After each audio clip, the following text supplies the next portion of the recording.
Hi, James here, and I've got a story today by Jill Murphy. It's called The Last Noo-Noo. Marlon sat on the floor watching TV. Marlon's granny sat in the armchair watching Marlon. "He's getting too old for that dummy," she said sternly to Marlon's mum.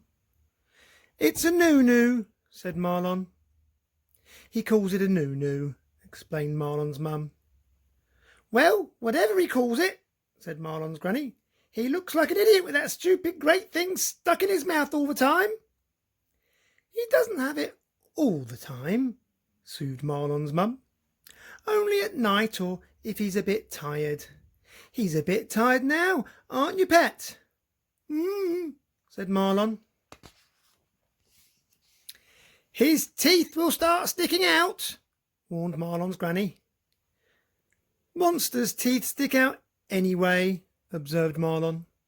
"Don't answer back," said Marlon's granny. "You should just throw them all away," she continued. "At this rate, he'll be starting school with a dummy. At this rate, he'll be starting work with a dummy. You just have to be firm with him."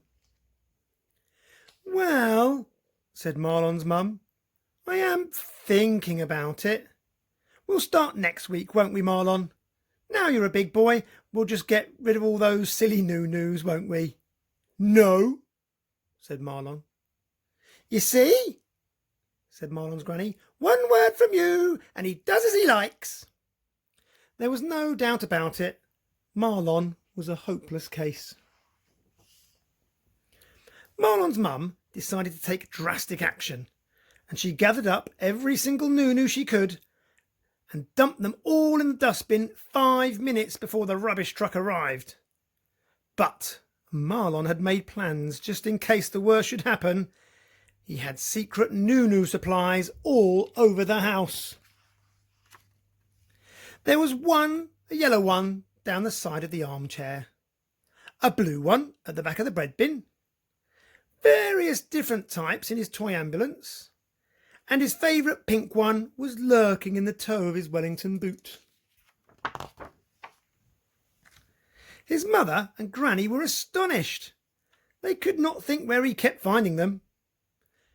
"You'll be teased when you go out to play," warned his granny. "A great big monster like you with a baby's dummy." Marlon knew about this already. The other monsters had been teasing him for ages, but he loved his noo-noo so much that he didn't care. The other monsters often lay in wait and jumped out on Marlon as he passed by with his noo-noo twirling. "Who's a big baby then?" jeered Basher. "Does a little baby need his dummy then?" sneered Alligatina. "Who's his mummy's little darling?" cooed Bumps-a-Daisy. Marlon always ignored their taunts. "You're just jealous," he replied. "You'll wish you got one too." Gradually, the secret supply of noo-noos dwindled. Marlon's mum refused to buy any more, and they all began to be lost or thrown away by Marlon's mum. Finally, there was only one left, the pink one. Marlon kept with him all the time, either in his mouth, or under his pillow, or in the toe of his Wellington boot, where no one thought to look. To his delight, Marlon found one extra noo-noo that his mum had missed. It was a blue one, which had fallen down the side of his bed and had been covered up by a sock. He knew his best pink noo-noo wouldn't last forever, so he crept out and planted the blue one in the garden. All the other monsters decided to gang up on Marlon. They collected lots of different bits of junk and fixed them all together until they had made just what they wanted. It was a noo-noo snatcher.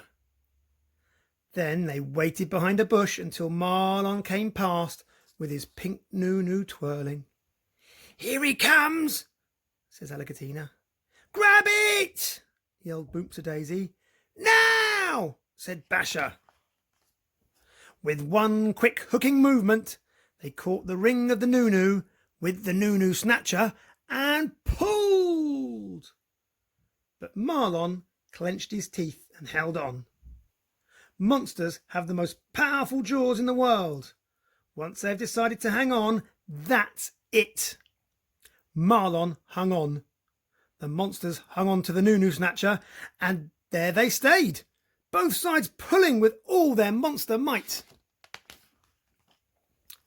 And there they would still be, if Marlon had not decided, just at that very moment, that perhaps he was too old to have a Noo-Noo anymore. So he let go, and all the other monsters went whizzing off down the road, across the park, and into the pond with a mighty splash. Marlon went home. "I've given up my Noo-Noo," he said. "I sort of threw it into the pond." "Good gracious me," explained Marlon's mum, sitting down suddenly with a shock. "I told you," said Marlon's granny. "You just have to be firm." "Actually," said Marlon, "I've planted one, so I'll have a Noo-Noo tree, just in case I change my mind."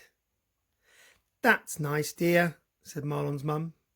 "Nonsense," said Marlon's granny. "Dummies don't grow on trees. A Noo-Noo tree. How ridiculous." And that is the end of our story.